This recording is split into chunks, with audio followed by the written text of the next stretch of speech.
projeto é um pouco para a gente ter um panorama do que a gente está falando quando estamos tratando da gravidez não intencional na adolescência, né?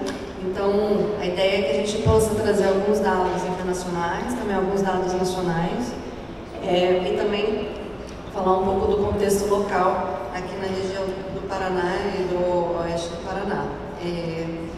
Então, contextualizando, eu vou ficar com os dados internacionais, né? Vou falar um pouco da questão dos dados internacionais, a Musa vai falar mais do contexto nacional, né, Musa?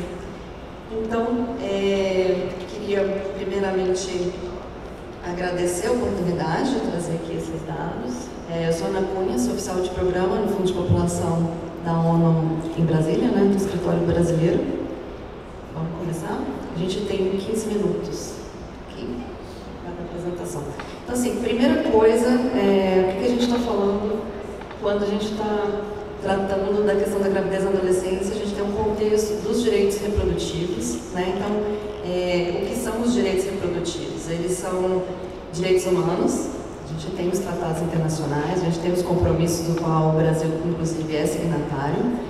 Ele foi cunhado, né? A expressão os direitos reprodutivos foram cunhados em Cairo, é um tratado da Conferência Internacional de População e Desenvolvimento de 1994, que aconteceu no Egito. Foram 179 países que participaram e que firmaram esse compromisso.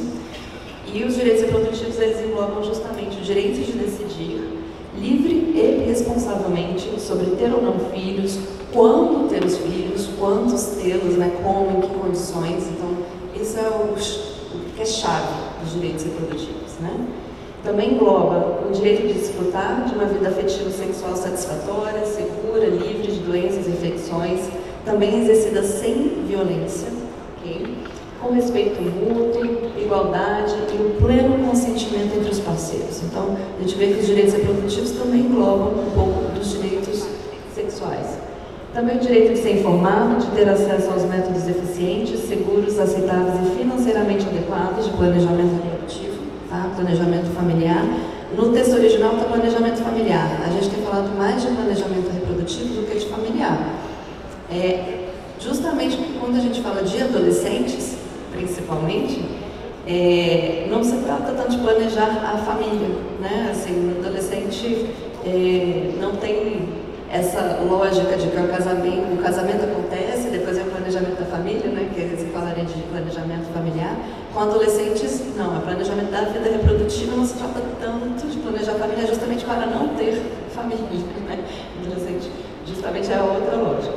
E também engloba o direito de acesso a serviços apropriados de saúde e que propicia às mulheres as condições de passar com segurança pela gestação, pelo parto e pelo pós-parto. Tá? Então, aqui são os direitos reprodutivos, isso aí está no Tratado de Cairo, está no Programa de Ação de Cairo, então isso aí é um compromisso firmado já há vários anos. A gente está aí já fazendo mais de, completando 25 anos, né, do Programa de Ação do Cairo. No mundo hoje, quando a gente fala de adolescentes e jovens, né, que população é essa? De que a gente está falando, né? Ontem foi dito que a gente tem quase 2 bilhões de adolescentes e jovens no mundo, 1,8 bilhão, 1 bilhão e 800 milhões, de 10 a 24 anos. Né? A gente está lidando aí com dados das Nações Unidas, tá? Nas Nações Unidas, adolescentes, categoria de 10 a 19 anos, também é a categoria da OMS, e jovens é de 15 a 24 anos. No Brasil, adolescente é de quantos anos? No Brasil, 12 a 18 anos incompletos, certo? Adolescente. Nas Nações Unidas seria de 10 a 19. E jovem no Brasil, qual a faixa etária? Segundo o Estatuto da Juventude de 2013, 15 a 29, ok? Nas Nações Unidas é 15 a 24. Enfim, cada país vai ter as suas faixas, né, as suas categorias, tá? Mas quando a gente está falando de adolescentes e jovens, eu estou tratando aqui dessa categoria Nações Unidas, que seria de 10 a 24 anos. O Brasil é o 7º país com mais adolescentes e jovens, com 51 milhões. Então, é um capital humano estratégico. Adolescentes e jovens são inovadores, né? Vão criar, vão construir, vão empreender, vão liderar desde que encontrem as condições ideais, favoráveis para fazer uma transição da adolescência para a vida adulta, né, com garantia de direitos para que possam alcançar o seu pleno potencial. Temos, portanto, 1 bilhão e 800 milhões de oportunidades no mundo hoje. Aqui, estou trazendo um gráfico.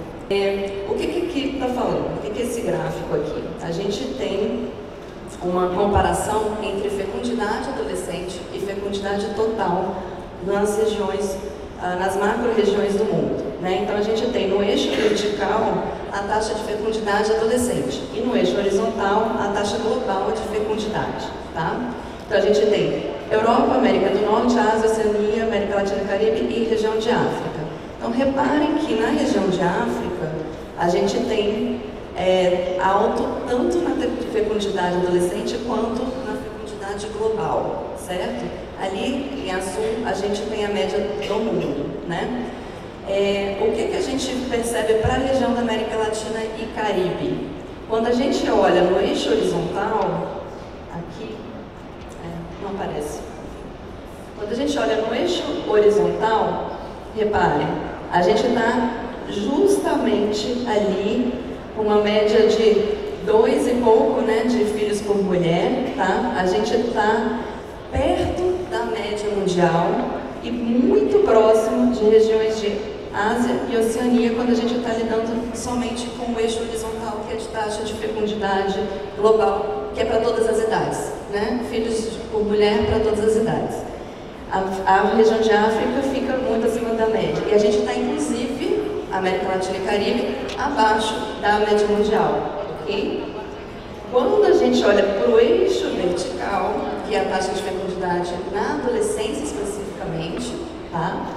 A gente está não só acima da média mundial, a gente está bem acima da média mundial, ok? Então, que a média mundial é em torno de 49, a taxa de fecundidade, filhos por 1.000 mulheres adolescentes, tá? De 15 a 19 anos. Então, a região da América Latina e Caribe, ela tem justamente esse aspecto peculiar. A gente tem como região uma fecundidade global relativamente baixa.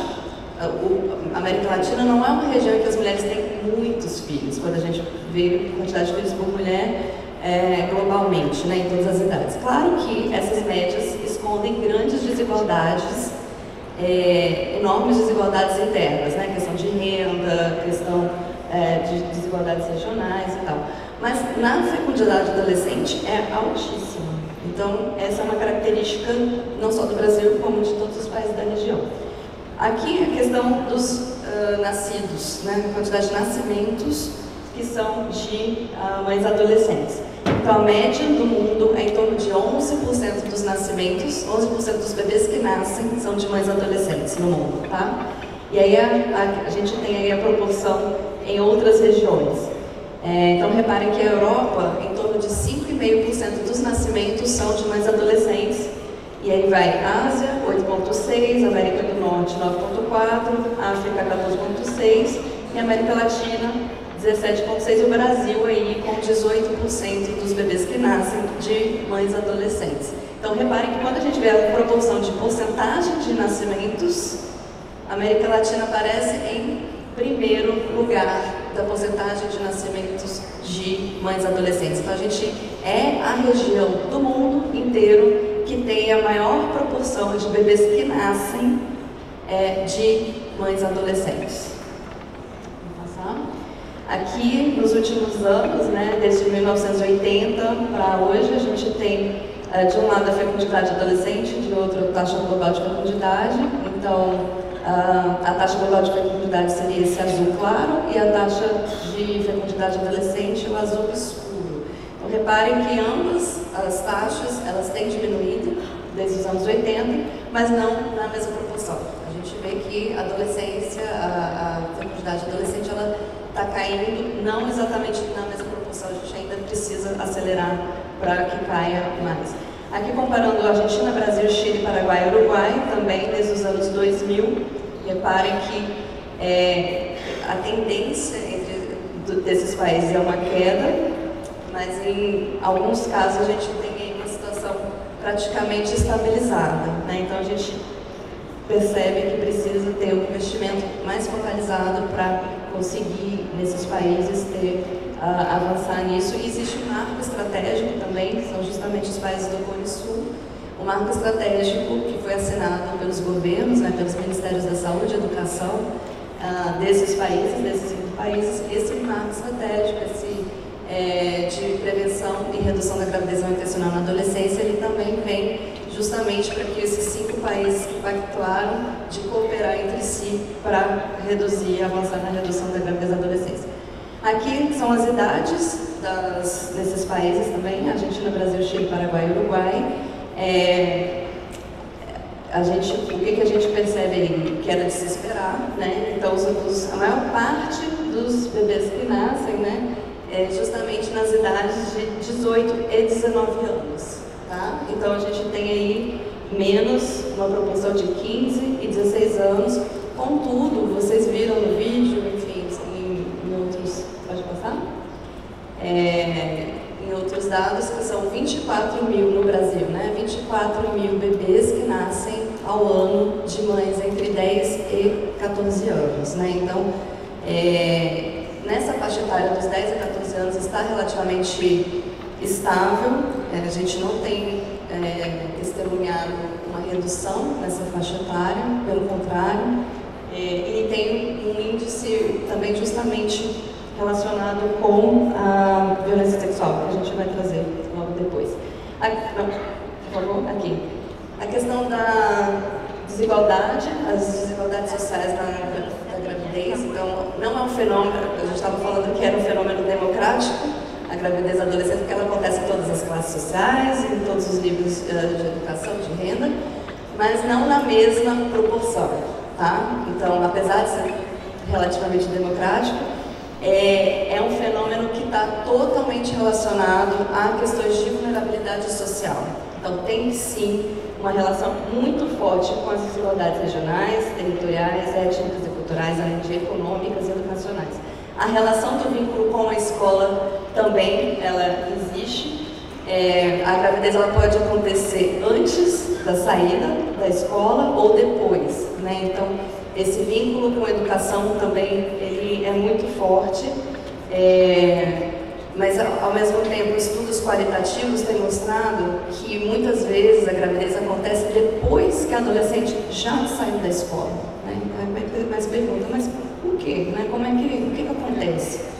E os estudos qualitativos têm mostrado que em determinadas situações em que a adolescente se vê completamente sem uma perspectiva de futuro, sem projeto de vida, já não está na escola, já não tem perspectiva profissional, de ter um emprego, uma inserção no mercado de trabalho, uma profissão, muitas vezes já numa condição de vulnerabilidade em termos de renda, né, uma situação de pobreza, e muitas adolescentes elas se pegam um pouco nessa situação de perceber a maternidade como uma das únicas opções para se alcançar uma identidade socialmente valorizada, né? Ainda que uma maternidade precoce é uma identidade socialmente valorizada naquele contexto. Então, e é de se perguntar, tá, mas essa maternidade ela vem de uma opção ou de uma falta de opção, né? Então, muitas vezes a gente vê uma relação com a falta de opção. Vamos passar. Aqui no contexto brasileiro, especificamente, de 2004 a 2014, então a gente teve uma queda, ainda assim muito alta a proporção que a gente tem de gravidez na adolescência. E de 10 a 14 anos, evidências de que a gravidez tem relação com a violência sexual. Pode passar. Em 2015, no Brasil, especificamente, das adolescentes e jovens entre 15 e 19 anos que tinham ao menos um filho no Brasil, 37% era da região Nordeste, quase 70%, ou seja, quase 7 em cada 10 adolescentes eram pretas ou pardas. A gente tem aí uma sobre-representação também da questão racial. Quase 60% não estudava e nem trabalhava, e a gente coloca aqui trabalho remunerado, porque justamente mais de 90% delas cuidavam dos afazeres domésticos por uma média de 27 horas semanais. Que isso configura um trabalho no nível doméstico, que é um trabalho não remunerado, uma proporção muito mais alta do que os homens da mesma faixa etária. Tá? União precoce no Brasil, a gente tem, esses dados são de 2010, tínhamos mais de 88 mil meninos e meninas entre 10 e 14 anos em uniões consensuais, civis e ou religiosas, ok? Então, reparem, entre 10 e 14 anos, no Brasil, mais de 88 mil meninos e meninas em uniões precoces, tá? Que a gente chama de casamento infantil, que é o casamento quando um dos cônjuges tem menos de 18 anos, né? Então, esse é dado do censo, dado do IBGE, dados oficiais. Também aqui, um dado brasileiro, a questão do comportamento de risco, né? Então, a gente tem que mais de 80%, 83,4% tinha comportamento de risco dos adolescentes e jovens entrevistados, né? Esse dado é do Ministério da Saúde. Apenas 41% afirmaram terem utilizado a camisinha na última relação sexual. Ali, a gente compara homens e mulheres e as faixas etárias, né? De 2003, 2009, 2015. Reparem ali, nos homens de 15 a 19 anos, foi de 2,9 a taxa de detecção de HIV, ok? Foi de 2,9 em 2003, em 2009 foi para 3,4 e em 2015 foi para 6,9 entre os homens jovens que já estão entrando configurando uma população chave. Na outra faixa etária de 35 a 39, isso não se verifica. Houve uma redução da taxa de detecção. Então, o que a gente percebe é justamente que adolescentes e jovens estão ali numa proporção de crescimento da taxa de detecção. Isso nos revela a necessidade de prestarmos atenção nessa faixa etária. Também as mulheres, não houve um aumento como entre os homens, mas você percebe que também está ali 4, 3,6 e 4,1. Também não está melhorando a situação, está mais ou menos ali estável. E a violência sexual, a gente tem no SUS, a gente teve em 2016 quase 23 mil casos, tá, de registro de estupro no Brasil que chegaram ao SUS. Nas delegacias, né, no sistema policial, a gente teve quase 50 mil casos. Essa diferença é porque nem todos os casos de notificação nas delegacias são registrados no sistema de saúde. Geralmente o que chega no sistema de saúde são justamente os casos em que a violência física ela fica mais acentuada, agora a gente trata de outras violências. E mesmo assim, sabemos que há uma enorme subnotificação, tanto no sistema policial quanto no sistema de saúde. Mas vamos ver aí, desses casos, as faixas etárias. Reparem que até mais da metade desses casos de estupro foram até 13 anos. Crianças, adolescentes até 13 anos. De 14 a 17, mais de 17%. E ali está 18 anos, mas é 18 anos ou mais, tá bom? Então significa que quase 68%, ou seja, quase 70% dos casos de violência sexual são de adolescentes e crianças. 18 ou mais anos de idade dá 32%. Então a gente realmente precisa ter um olhar para essa faixa etária, que está assim muito exposta não só à gravidez não intencional na adolescência, exposta também a HIV e outras infecções sexualmente transmissíveis e exposta também à questão da violência sexual. Bom dia, estamos aqui mais uma vez, agora com a oportunidade de compartilharmos um pouco das ações estratégicas, dos dados nacionais, que a Ana já colocou tão bem na apresentação anterior, que já me antecedeu com brilhantismo, com relação aos dados demográficos e a um cenário da América Latina no que diz respeito à gravidez não intencional na adolescência. Nosso objetivo agora é avançar um pouco na apresentação do nosso cenário enquanto país, Brasil, e como falei, das ações que estão em curso, ações que nós consideramos estratégicas e, em decorrência do tempo, obviamente a gente não vai conseguir esgotar algumas dessas ações, mas vou tentar falar muito rapidamente, de uma forma breve, de duas principais ações ligadas, que estão diretamente relacionadas aos compromissos internacionais, aos quais o Brasil é signatário, como, por exemplo, a Agenda 2030, dos Objetivos de Desenvolvimento Sustentável, e alguns compromissos assumidos também pelo Brasil no âmbito da saúde sexual e saúde reprodutiva aqui no Mercosul. Ana também já colocou, então me sinto à vontade de passar isso muito rapidamente, no que diz respeito ao conceito que o Ministério da Saúde trabalha, e é um conceito mundial, converge com o que a Ana já apresentou também previamente no que diz respeito aos direitos sexuais e direitos reprodutivos, mas o que eu gostaria de reforçar é a perspectiva desses direitos enquanto direitos humanos fundamentais. Pode passar. Direitos esses reprodutivos que dizem respeito a essas pessoas exercerem de forma livre e responsável se querem ou não ter filhos, quantos filhos desejam ter, em que momento de suas vidas, há um acesso a informações qualificadas, meios e métodos adequados para ter ou não esses filhos, exercer a sexualidade e a reprodução livre de discriminação, imposição e violência.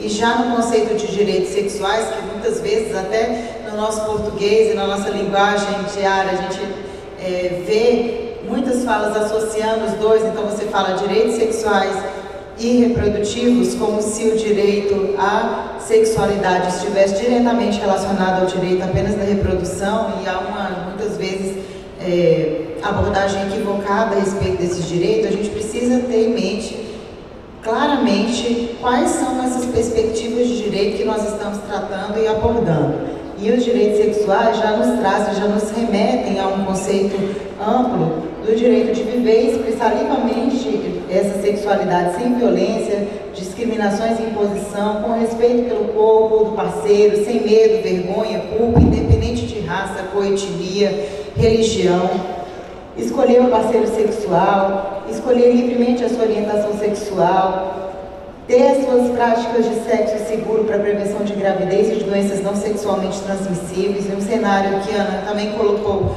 no Brasil, que é um cenário de indicadores crescentes no que diz respeito a taxas de detecção de sífilis e HIV na nossa região, serviços de saúde que garantam a privacidade, sigilo e um atendimento de qualidade e uma informação qualificada da educação em saúde sexual e saúde reprodutiva. Também a Ana já colocou, vou passar muito rapidamente, mas aqui destaco nesse slide duas questões fundamentais que considero. Primeiro, o recorte da taxa de fecundidade de mães entre 10 e 14 anos por região do país, e um outro recorte de 15 a 19 anos. Nós fizemos essa análise por região do país e podemos observar, então, numa série histórica de 2004 a 2014, um leve aumento nesse período no que diz respeito às mães de 10 a 14 anos e a taxa de fecundidade de 15 a 19 anos, reduzindo um pouco também nesse intervalo de tempo. No entanto, nos dois recortes etários, nós podemos observar um aumento e uma situação mais expressiva na região norte e nordeste do nosso país, também que foi apontada. Então, são regiões prioritárias para o desenvolvimento de ações e políticas de saúde no campo da atenção integral à saúde dos adolescentes e jovens e das ações de saúde sexual e saúde reprodutiva. Faço aqui um destaque especial para as adolescentes grávidas de 10 a 14 anos, porque nessa faixa etária nós temos condições muito especiais. Nós sabemos das questões de vulnerabilidade maior social, como a Ana também colocou muito bem, todas as questões que estão envolvidas nesse evento, inclusive no Brasil, um aumento dos casos de violência sexual. Então, é importante entender isso como um indicador de maior vulnerabilidade social, assim como é a falta de informação e acesso à saúde e ao status desses adolescentes e mulheres nas relações sociais vigentes. Sobretudo no que diz respeito às mulheres pobres e negras do nosso país. Foi colocado no vídeo também institucional do projeto um dado que para nós também é de suma importância. E esse dado se reflete em outros indicadores, como por exemplo de mortalidade materna no Brasil, que é muito mais alto nas mulheres negras. Nós temos a cada 10 adolescentes jovens que engravidam no Brasil, nós, aliás, no mundo, né, se a gente for ver, essa é uma tendência mundial, mas principalmente no Brasil, muito expressiva por conta das desigualdades regionais que nós temos. Cada 10 desses adolescentes, 7 são mulheres negras, adolescentes negras. E isso, como eu falei, ainda agravado pelas questões de aumento do impacto da violência sexual, nos traz um desafio ainda maior de olharmos e desenvolvermos ações mais qualificadas no que diz respeito à garantia da saúde integral dessas adolescentes e a qualificação das ações em saúde sexual e saúde reprodutiva.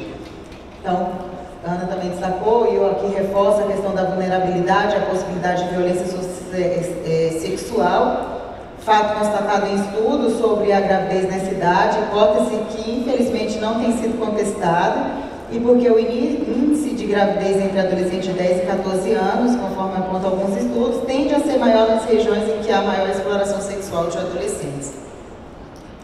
Quais os desafios principais que nós temos? Primeiro, um dado da pesquisa Nascer no Brasil de 2014, que a maioria das mulheres não planejam gravidez no nosso país. Entre as adolescentes, o percentual cresce em torno de 66%. E apenas 33 mulheres utilizam métodos contraceptivos. Essa é uma pesquisa nacional de acesso a medicamentos, que foi desenvolvida pelo Ministério da Saúde, em parceria com a Secretaria de Ciência, Tecnologia e Insumos Estratégicos, que vai nos apresentar, então, ainda um grande desafio no que diz respeito ao acesso a esses métodos no Brasil. Baixo uso do DIU e os métodos de longa duração, sobretudo, né, os LARCs, preservativo feminino em estoque em estados e municípios. Nós fazemos, eu vou explicar um pouquinho mais como que é a logística de distribuição desses preservativos. O Ministério faz uma compra centralizada e repassa, então, para esses locais. Dificuldade de acesso ainda a alguns métodos na atenção básica de saúde, na atenção primária, baixo acesso à contracepção de emergência, principalmente em adolescentes, necessidade de qualificação da atenção em saúde sexual e saúde reprodutiva nos territórios e uma necessidade de maior corresponsabilização dos homens. Trabalhamos todo esse contexto da saúde sexual e saúde reprodutiva no nosso departamento de uma forma transversal, envolvendo as coordenações de saúde da mulher, do adolescente, dos homens, da criança, inclusive, no que diz respeito a uma atuação mais integrada e qualificada do conjunto dessas políticas para que a gente alcance os resultados previstos por elas. Ainda falando um pouco sobre a atenção à saúde sexual e saúde reprodutiva no Brasil, o objetivo é estimular a implantação e implementação de uma assistência em planejamento reprodutivo para homens, mulheres e adultos e adolescentes no âmbito da atenção integral à saúde, como falei, de uma forma mais transversal, e promover conjuntamente com o Programa Nacional de IST-AIDS do Brasil, desenvolvido pela Secretaria de Vigilância em Saúde, aqui no Brasil, pelo Ministério da Saúde, em parceria com a Secretaria de Atenção à Saúde, a prevenção e o controle das doenças sexualmente transmissíveis e infecção pelo HIV na população feminina.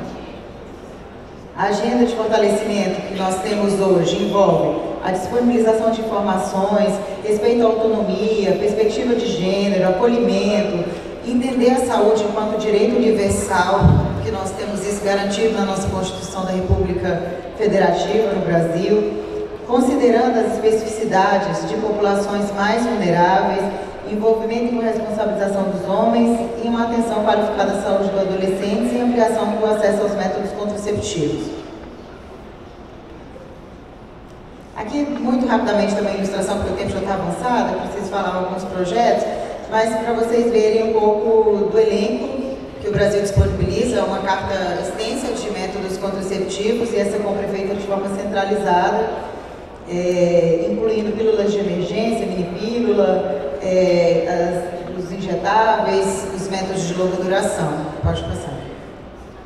Algumas novas abordagens, e que são um grande desafio para nós. É um acolhimento singularizado, sem preconceito, o desenvolvimento de ações diferenciadas para públicos específicos, que envolvem aconselhamento e acompanhamento, a qualificação do processo de aquisição e distribuição dos métodos contraceptivos, que é um dos nossos focos de discussão com o UNFPA, que tem uma grande experiência no mundo inteiro no que diz respeito a essa logística, a agenda de combate à sífilis, cursos de educação à distância que estão sendo desenvolvidos, a criação de espaços de humanização, para que se possa estabelecer maior vínculo de confiança, ampliar o acesso e a oferta, de modo que a gente possa reduzir, então, a gravidez indesejada e também a redução de abortos inseguros no país. Parceria com movimentos sociais, que nós consideramos de suma importância, envolver parceiros e uma atuação multissetorial para fortalecimento dessas ações, fortalecendo também parcerias com a comunidade para ampliação desse acesso, elaboração de materiais de comunicação específico, considerando esses públicos diferentes, e a inclusão do tema de saúde sexual e saúde reprodutiva no rol de campanhas permanentes do Ministério da Saúde. Vejamos que isso tudo converge com o que foi apresentado também por Nair a respeito dos objetivos do projeto que está sendo iniciado agora, tão relevante para os municípios do oeste do Paraná. Pode passar. Aqui, só uma demonstração de um dos indicadores que são utilizados formalmente.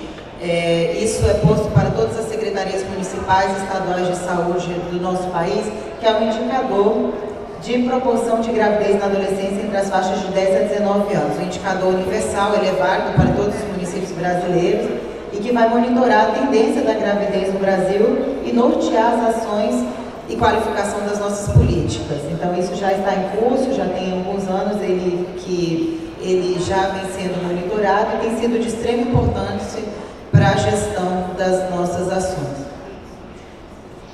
Vou citar agora rapidamente 2 acordos internacionais que o Brasil assumiu. Esse é muito recente, eu me sinto à vontade para falar dele, porque foi feito e assinado, firmado aqui em Foz do Iguaçu, em dezembro do ano passado, na ocasião em que estávamos presentes aqui, representando a Comissão Intergovernamental de Saúde Sexual e Saúde Reprodutiva do Mercosul. No ano passado, no segundo semestre de 2017, nós tivemos a presidência pro tempore do Brasil e, ao concluirmos essa presidência, houve uma reunião de ministros, como de praxe, no encerramento das presidências pro tempore, e, como falei, ocorreu aqui em Foz do Iguaçu, onde os ministros de saúde assinaram uma declaração que nós consideramos importante. Isso é válido, então, e foi assinado por todos os ministros do Mercosul. E aí destaquei aqui, basicamente, o que foi declarado e foi assumido enquanto compromisso, que era de aprimorar estratégias de saúde sexual e saúde reprodutiva na atenção primária, como porta de entrada principal e de acesso da população à organização dos sistemas de saúde universais no Brasil, desenvolvimento e implementação de estratégias de comunicação para favorecer essa linguagem e o acesso a diferentes grupos etários, aqui envolvendo os adolescentes claramente, e o contexto, considerando todas essas questões socioculturais que valorizam o respeito e a vivência da sexualidade de forma mais saudável. E o principal destaque que eu gostaria de fazer dessa declaração, que é ampliar a oferta de métodos contraceptivos e prevenção de IST, prevenção de morte materna e da gravidez não intencional em adolescente, respeitando escolhas, necessidades, diversidade dos sujeitos, populações vulnerabilizadas, eliminando barreiras de acesso, sobretudo as decorrentes do contexto socioculturais, étnico-raciais, ocupacionais, etários, de orientação sexual e de identidade de gênero. Essa declaração foi firmada com seus considerandos. Os considerandos traz ali um elenco de compromissos internacionais que também a Ana citou. Ela citou o Cairo, o consenso de Montevidéu, tem Cairo Beijing, o consenso. Também destaco um mais recente, que é a Declaração de Assunção sobre Prevenção e Redução da Gravidez Não Intencional na Adolescência, também do ano de 2017. Então, são compromissos mais recentes assumidos pelo Brasil nessa temática. A Agenda 2030, temos os antecedentes dela e temos metas nacionais relacionadas à saúde sexual e saúde reprodutiva. São ações que estão sendo desenvolvidas, correlacionadas à Agenda 2030, também contamos aqui com o apoio do UNFPA, da OPAS, de outros organismos internacionais, com o objetivo de promover e garantir a saúde sexual e saúde reprodutiva em acordo, em consonância com essas ações que eu citei, alguns desses acordos internacionais, sobretudo desse Programa de Ação da Conferência Internacional sobre População e Desenvolvimento e com a Plataforma de Ação de Pequim e documentos resultantes dessas conferências. Tudo visando essas questões de raça, etnia, idade, deficiência, sexualidades, o desenho do nosso território, do ambiente, religião, migração, dentre outros desafios que nós temos. A agenda, então, é mais do que um compromisso de país, é uma oportunidade de convergência dessas políticas públicas brasileiras em todos os níveis e retomar esse olhar a longo prazo. São 17 objetivos e 169 metas que consolidam esse conjunto de desafios e um total de 193 signatários dessa agenda global. As metas, elas são complexas, elas representam, né, um ponto de partida para a mudança de um status quo de desigualdade e de exclusão, né, que a gente conhece e que nós já sabemos que isso se reflete muito no nosso país. Uma adequação dessas metas é um desafio que estamos no momento, adequando essas metas à realidade brasileira e, por definição e por fim, que ninguém deve ser deixado para trás. Pode passar. Agenda Proteger e Cuidar, já agora, 2 ações estratégicas para concluir a minha fala, porque o tempo está concluindo também. É uma agenda que está sendo desenvolvida pelo Departamento de Ações Programáticas Estratégicas para a qualificação da política de atenção integral a adolescentes e jovens no país, como uma estratégia de ampliação do acesso e qualificação da saúde para os adolescentes e garantias de direitos. Pode passar. Aqui eu também vou passar rapidamente por conta do horário, mas temos aqui alguns marcos legais da agenda.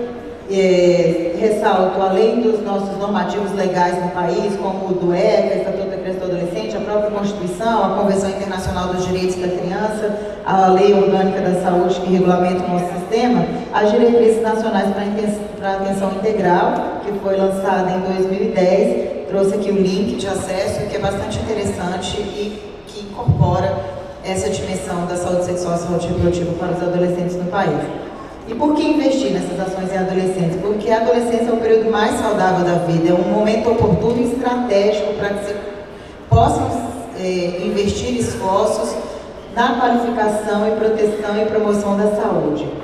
E com os avanços, como a gente falou, de maior incidência na adolescência, como a morbidade relacionada às violências, drogas e outras questões no nosso país, essa faixa etária ela passa a ser tão importante na priorização de ações de promoção e prevenção quanto a preocupação que se tem com as crianças no primeiro ano de vida. Também muito rápido, eu não vou poder detalhar, mas como é que o fluxograma, toda uma agenda de organização da atenção básica, do acompanhamento, desenvolvimento e crescimento e da atenção à saúde sexual e saúde reprodutiva desses adolescentes, aqui um fluxograma também pode passar.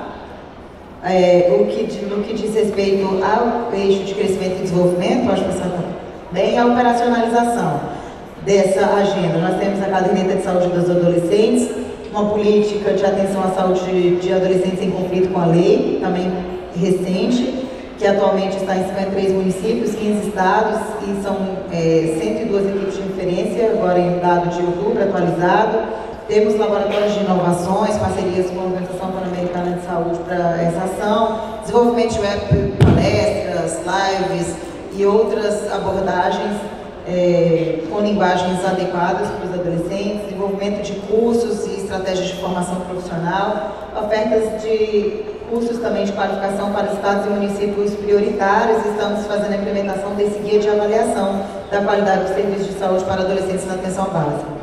Algumas ferramentas disponíveis também para gestores, eu vou passar rapidamente.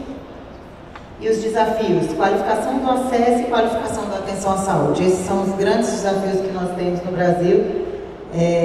Também reforço aqui algumas ferramentas disponíveis, já citei da questão do laboratório de inovações, que é um campo importante para a visualização de boas práticas, as palestras e as lives que estão sendo realizadas.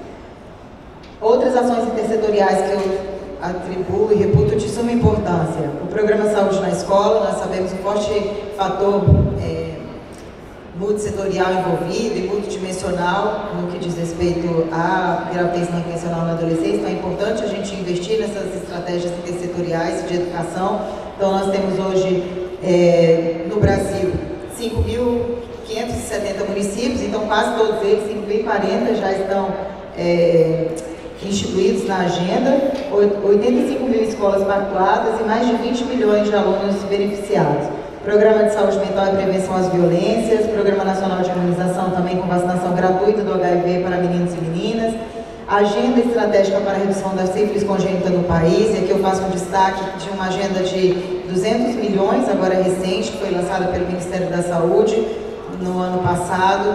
Nós estamos desenvolvendo ações em parceria com a Universidade Federal do Rio Grande do Norte, desenvolvimento de pesquisas também com a OPAS, para que a gente tenha um cenário melhor, porque os indicadores, eles são realmente indicadores que apontam uma tendência de crescimento dessas ISTs, principalmente da sífilis no Brasil, envolvendo também aí o impacto para as crianças que nascem com sífilis congênita.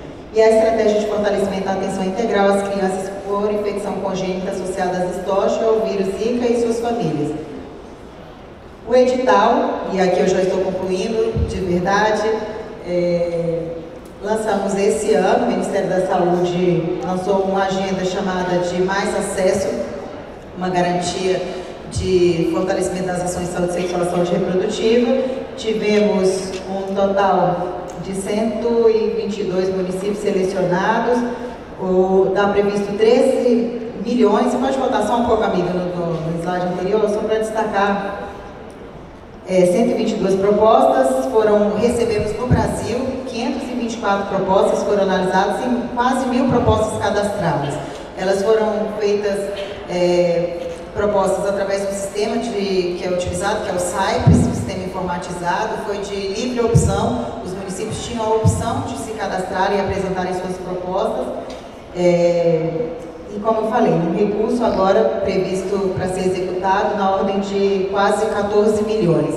E especificamente com foco em saúde sexual e saúde reprodutiva. Pode passar. Aqui eu destaquei rapidamente os municípios do estado do Paraná que apresentaram propostas e tiveram as suas propostas selecionadas, municípios dentro da categoria de até 100 mil habitantes, para receber um recurso de R$100 mil, que são os municípios do Cruzeiro do Oeste, Iturana e Mangueirinha. Um incentivo de custeio, essa é uma iniciativa piloto também, a ideia é que ela se estenda e que ela alcance nos próximos anos uma dimensão maior e de maior número de municípios contemplados. Bom dia a todos os presentes, é uma honra estar aqui com vocês e rapidamente vamos passar uma situação diferente do que foi falado até agora, um pouquinho porque nós somos da área de saúde e nós atuamos quando ações da magnitude desse programa que está se iniciando não tem o efeito desejado e as adolescentes acabam tendo gestão precoce. E aí nós, enquanto saúde, temos que atuar mais já na busca do resultado do que na prevenção. Né? Em 2012, o Estado do Paraná implantou esse programa chamado Mãe Paranaense. O Paraná nasce com saúde. Luz no que preconiza a Organização Mundial da Saúde, em que a mortalidade materno-infantil, principalmente no caso da infantil, deva estar abaixo dos 2 dígitos, ou seja, com menos de 10 óbitos a cada 1000 nascidos vivos. E no Paraná, de 2012 até agora, nós conseguimos reduzir de 17% em torno de 10,7%, 10,8%. Tem regiões e cidades no Paraná que está na faixa de 7,4%, 7,8%. E algumas outras cidades, como Foz do Iguaçu, infelizmente, que puxa esse índice para cima, apesar de ter baixado bastante. Gravidez adolescente, os dados todos apresentados até agora, mas diz muito claramente qual a diferenciação que nós temos aqui na nossa região. Por exemplo, nas Américas, veja bem, o que define através dos relatórios da Organização Mundial da Saúde, 68,4% das adolescentes de 15 a 19 anos ficaram grávidas e tiveram seus bebês, nos brasileiros. Quanto na América Latina é um pouco menor, no geral, 65,5%. Já a média mundial é de 46%, puxado para baixo por países como os Estados Unidos, que está na faixa de 22 a 23 adolescentes a cada 1000. E essa situação vem a gravidez. Muitas dessas gestações não são voluntárias e nem aquele descuido. Trata-se de violência sexual. E nesse aí nós temos um índice específico. Foi criado em 2013 a Lei 12.845, que é a atenção a mulheres vítimas de violência sexual. E esse programa foi criado, essa lei, e aí nós criamos os programas naqueles estados que tiveram condições. E nós temos aqui em Foz do Iguaçu um acordo feito com o Hospital Ministro Costa Cavalcante, com a Secretaria de Estado da Saúde e a Secretaria Municipal de Saúde para atendimento a mulheres vítimas de violência sexual. E grande parte, infelizmente, desse índice ocorre com as adolescentes, que são vítimas, muitas vezes, de pessoas muito próximas e até familiares. Essa lei prevê que, no Brasil, a exceção para o aborto está quando a gestação se dá a partir de uma violência sexual. E aí, o direito ao aborto, que nós, dentro do programa, chamamos de parto humanizado. Eu coloquei esse índice só para a gente poder analisar uma preocupação muito grande. Ocorreu um caso, o ano passado, em que uma adolescente de 17 anos foi com um familiar até o Serviço de Saúde do Costa Cavalcante, pedindo que fosse lhe dado o direito do parto humanizado ou do aborto, porque ela havia sido engravidada por violência sexual. Como já estava bem adiantada a sua gestação, os médicos não aceitaram fazer esse parto humanizado ou interromper a gravidez. Foram à justiça e a juíza determinou que o Estado realizasse esse parto humanizado e interrompesse a gravidez. Os médicos recusando, nós tivemos que encaminhar essa adolescente para um hospital de Curitiba, onde foi feito o aborto. Retornando para Foz do Iguaçu e fazendo o encaminhamento pós-aborto, que você sabe que tem que acontecer do ponto de vista clínico, descobriu-se a participação do parceiro, do pai daquele bebê, no caso. E os médicos tinham razão. Era uma relação consensuada entre ambos, era um namoradinho, e a família usou desse preceito da lei para que fosse feito o parto humanizado, ou que fosse feito o aborto não permitido pelas leis brasileiras, a não ser, como disse, no caso de violência sexual. Então, só para a gente ver que muitas vezes nós estamos no escopo da lei, tentando fazer dentro da lei, mas uma decisão judicial determina que isso aconteça de forma diferente, né? Segundo o relatório da OMS, a mortalidade materna é uma das principais causas de morte entre adolescentes e jovens de 15 a 24 anos na região das Américas. Ainda globalmente, o risco de morte materna se duplica entre mães com menos de 15 anos em países de média renda. Então, nesse caso, veja bem, vários dos itens que definem uma gestação de alto risco estão anemia, hepatite, diabetes, obesidade mórbida, alcoolismo, tabagismo e uso de drogas ilícitas, baixa escolaridade e idade materna inferior a 18 anos ou superior aos 40 anos. Então nós temos a nossa querida Márcia Sulak, que hoje é secretária de Saúde de Curitiba, que nós chamamos que ela é a mãe do Mãe Paranaense. Ela diz o seguinte: quando uma adolescente gestante chega no serviço primário de saúde e ela tenha um ou mais desses itens que definem a gestação de alto risco, está escrito na testa dela: eu vou morrer de parto, ou meu bebê vai morrer de parto, ou ambos vão morrer de parto, se nós não tivermos o cuidado necessário durante essa gestação. Então, é o cuidado que tem que iniciar no atendimento lá na atenção básica. E de que forma que se faz isso? O envolvimento da família e do parceiro na prevenção da gravidez ou no cuidado gestacional. E essa atenção só pode se dar e deve se dar de forma matricial e multiprofissional na atenção básica.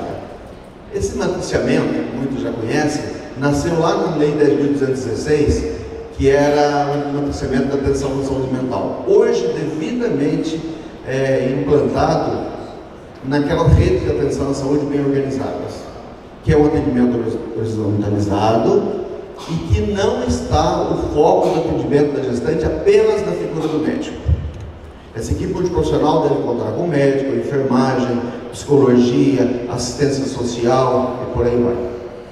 Quando se faz esse trabalho de matriciamento com equipe multiprofissional, nós temos não só a redução do risco de intercorrências e até da morte do bebê ou da mãe, como temos também, a partir desse grupo matricial, o cuidado para que essa adolescente não volte a engravidar durante a adolescência. Por isso, a grande importância desse cuidado matricial. Só um exemplo para vocês entenderem aqui em Foz do Iguaçu. Foi feito um levantamento, um georreferenciamento, na investigação dos óbitos materno e infantil, para descobrir de onde vinham as gestantes, onde os seus bebês morriam durante o parto ou no puerpério.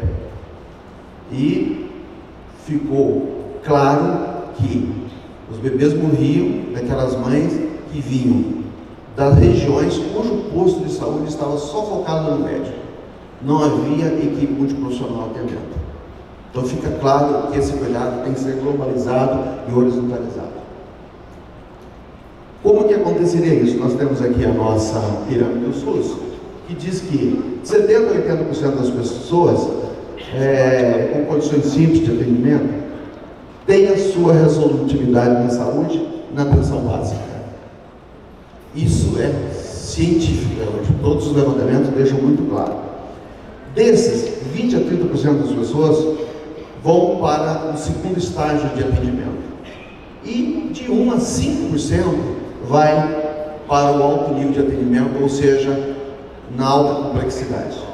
Se nós tratarmos aqui da questão da gestação, nós temos essa mesma situação na base, nós temos um encaminhamento um pouco maior no segundo nível e chega ao terceiro nível, ou seja, gestação de alto risco em torno de 20% das gestantes. Nós só mudaríamos essa situação quando nós fizermos esse trabalho de matriciamento na base, no encaminhamento do segundo estágio, não deixando que ele complique no alto risco.